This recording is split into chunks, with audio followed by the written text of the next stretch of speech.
Here's a house that did everything right. Built up a little, checked against the flood map. The map came back clean, not in a flood zone, and the sale went through. Then one afternoon the rain came faster than the drains could swallow it. And the water rose, not from the river 2 miles away, but from the road, the fields, the ground itself, until it sat halfway up the front door. The map wasn't wrong, exactly. It just never promised to tell the whole truth. It drew the river's danger and stayed silent about everything else. Flood risk is the one land risk that hurts people most by omission, by what the map politely leaves out.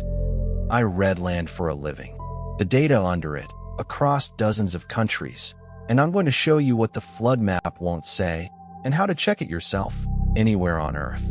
This is flood risk, read honestly. The 4 ways water arrives, the one the map forgets, and the trick that beats it. Here's the mental model, and it's the thing almost nobody gets straight. Water can reach your plot 4 different ways, and they are not the same risk. 1. The river overtops its banks, pluvial flooding. That's the one everybody pictures, and the one the maps draw best. 2.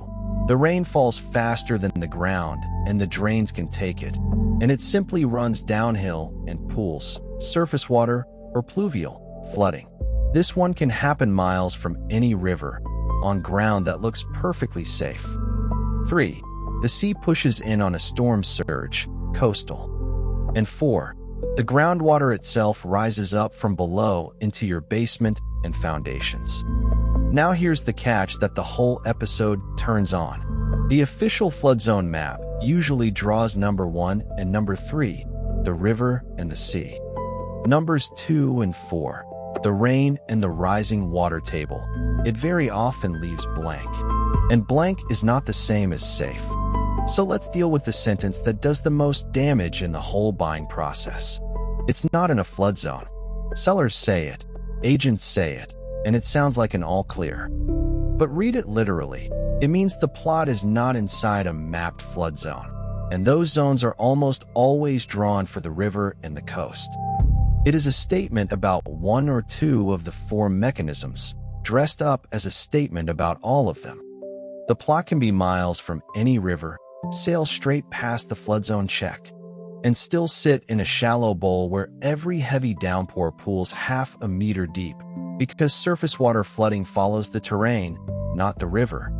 This is the lie of omission, not a lie that's false, a lie that's incomplete, and lets you believe the silence means safety. The fix isn't to distrust the map. The map is genuinely useful for what it covers. The fix is to know exactly what it covers, treat not in a zone as not in the river zone, and then go and check the thing the map stayed quiet about, which is where the water actually goes when it rains. Now the showcase, what good flood data actually looks like. A handful of countries have done this seriously. France publishes georisks, flood risk zones, historical floods, and regulatory plans by address. The United States has FEMA's flood maps, which go a step further and give you a base flood elevation, not just whether it floods, but how high the water is expected to get. The Netherlands, a country that is mostly below sea level, runs a formal water assessment on new development and a national climate atlas. At their best, these tell you not just a zone but a depth and a probability. And here's the number everyone misreads. A 1 in a 100-year flood does not mean once a century. It means a flood with a 1% chance every single year.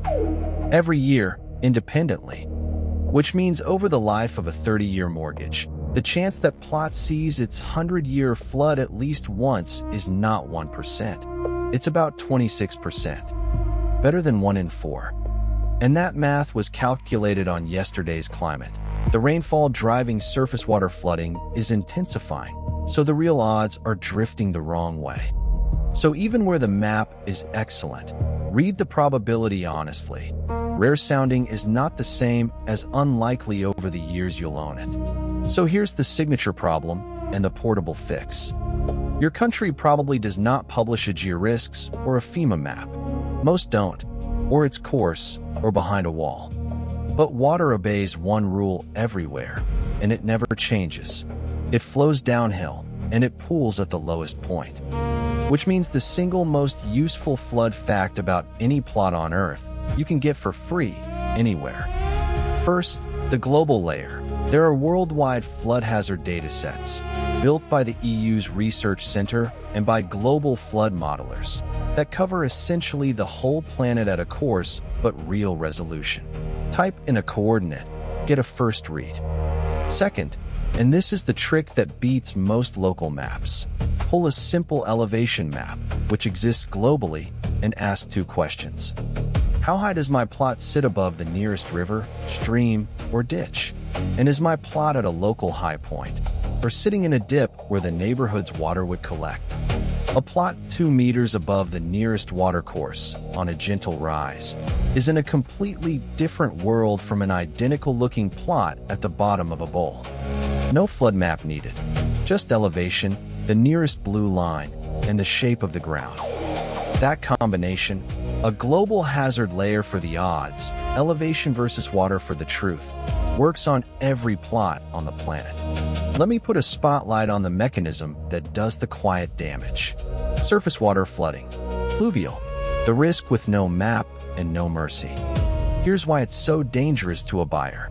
It needs no river, no coast, no warning. It just needs rain falling faster than the ground, and the drains can take it. And then gravity does the rest. The water runs off roofs, roads, and hard ground, sheets across the surface, and collects in whatever low spot is nearby. If that low spot is your plot, it floods, even though you're nowhere near a river, even though the flood zone map is blank. And it's getting worse, because the rain that causes it, short, intense downpours, is exactly the kind climate change is amplifying, while our cities pave over more of the ground that used to soak it up. So when you stand on a plot, don't just look for the river. Look at the shape of the land. Where is the high ground? Where is the low? When the sky opens, which way does the water run? And where does it stop? If the answer is it stops here, no clean flood zone certificate will save you. Now a flood risk that almost nobody checks, because it isn't about the house at all. It's about getting to the house. A plot can sit perfectly dry on its little rise, foundations bone dry, and be completely cut off, because the one road in and out dips through a low section that floods. When that happens, the building is fine and the family is stranded. No way out, no way for help to get in, sometimes for days. This is why the smart question isn't only, does the plot flood? It's, does the access flood? And is there a second way out? Walk the route in. Find the lowest point on the only road. Ask what happens there in a serious storm. For a rural plot, a single low-lying access road can be a bigger practical risk than the plot itself, and it will never, ever show up on a flood zone check of the parcel. The plot is one question. The way to it is a second. You want to ask both before you sign, not discover the second one in the dark, in the rain. Here's a tell that cuts through everything, if you know to look for it. The public flood map and the insurance market are two very different instruments, and the insurer usually knows more.